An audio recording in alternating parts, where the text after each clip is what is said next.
Di pelajaran kedua hari ini, kita akan melanjutkan pemahaman pelajaran PPKN tema 7 subtema 3. Simak dan catat hal-hal yang kamu anggap penting di buku tulis kalian. Halo adik-adik semua, bagaimana kabarnya hari ini? Di video pembelajaran kali ini, kita akan membahas muatan pelajaran PPKN kelas 4 SD, tema 7 Indahnya Keragaman di Negeriku, subtema 3 Indahnya Persatuan dan Kesatuan di Negeriku. Pembelajaran 4 menjelaskan keragaman rumah adat dan cara pelestariannya. Sangat penting bagi kita untuk melestarikan rumah adat. Usaha pelestarian yang dapat dilakukan adalah sebagai berikut. Pertama, mengunjungi rumah adat saat berlibur ke suatu daerah. Kedua, tidak mencoret-coret dan merusak fasilitas rumah adat. Ketiga, menjaga kebersihan rumah adat di suatu daerah. Keempat, menghargai bentuk rumah adat suku lain. Dan yang kelima, mempromosikan keindahan rumah adat suatu daerah sesuai pengetahuanmu. Melestarikan keragaman pakaian adat dan cara melestarikannya. Pakaian adat merupakan kekayaan yang harus kita banggakan dan kita lestarikan. Upaya pelestarian pakaian adat yang dapat kita lakukan adalah sebagai berikut. Pertama, bangga menggunakan pakaian adat. Misalnya, anak perempuan menggunakan kebaya pada peringatan Hari Kartini. Kedua, menggunakan seragam batik di sekolah pada hari tertentu. Ketiga, mengadakan acara peragaan pakaian adat secara rutin. Keempat, menghargai pakaian adat dari daerah lain. Dan yang kelima, mempromosikan keindahan pakaian adat suatu daerah sesuai pengetahuanmu. Menjelaskan keragaman kesenian daerah dan cara melestarikannya. Indonesia kaya akan kesenian daerah. Salah satunya adalah seni tari. Seni tari merupakan tradisi yang biasa ditampilkan saat upacara adat tertentu. Keragaman kesenian daerah yang dimiliki Indonesia dapat kita lestarikan melalui upaya-upaya berikut. Pertama, menghargai kesenian yang dimiliki oleh daerah lain. Kedua, mempelajari seni tari dan alat musik daerah lain dengan bersemangat. Ketiga, mengenalkan seni pertunjukan daerah kepada orang lain. Keempat, menghafalkan dan menyanyikan lagu daerah dengan bersemangat.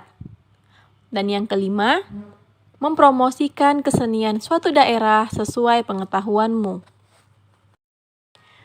Menjelaskan sikap dalam menjaga keberagaman. Berikut sikap yang harus kita miliki dalam keragaman. Pertama, tidak mengobrol saat menunggu temanmu yang sedang beribadah. Kedua, menghargai teman yang berbeda suku. Ketiga, tidak mengejek teman yang menggunakan bahasa daerahnya. Menjelaskan sikap dalam menjaga keragaman. Berikut sikap yang dapat menimbulkan perpecahan dalam keragaman. Pertama, mengganggu teman yang sedang beribadah. Kedua, tidak mau bermain dengan teman yang berbeda suku dan agama. Ketiga, memaksakan suatu agama atau keyakinan kepada orang lain. Yang keempat, lebih menyukai budaya asing daripada budaya bangsa sendiri. Kelima, tidak menghormati dan tidak mau bekerja sama dengan warga yang berbeda suku dan agama. Menjelaskan sikap toleransi dalam keragaman. Toleransi adalah sikap yang saling menghormati antar sesama manusia.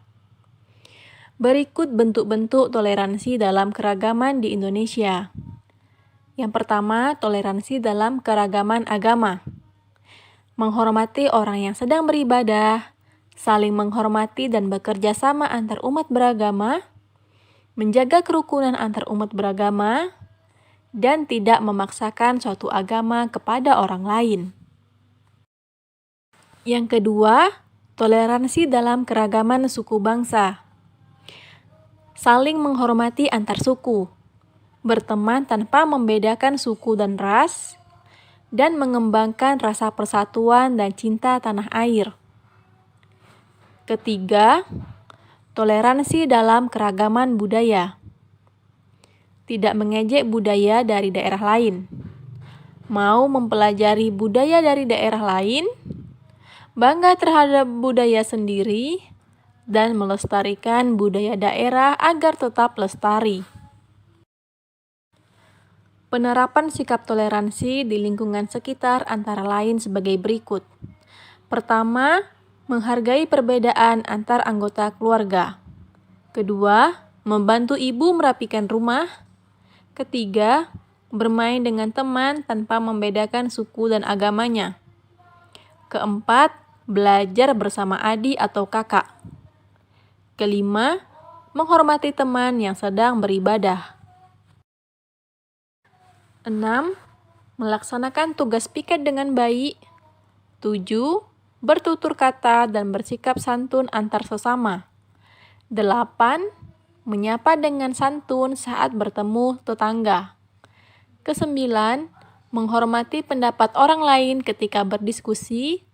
Dan yang ke-10. Menaati peraturan yang ada, baik di rumah, di sekolah, maupun di lingkungan masyarakat. Baiklah, itu saja yang dapat disampaikan dalam video pembelajaran kali ini. Thanks for your attention. See you the next time. Bye-bye. Assalamualaikum warahmatullahi wabarakatuh.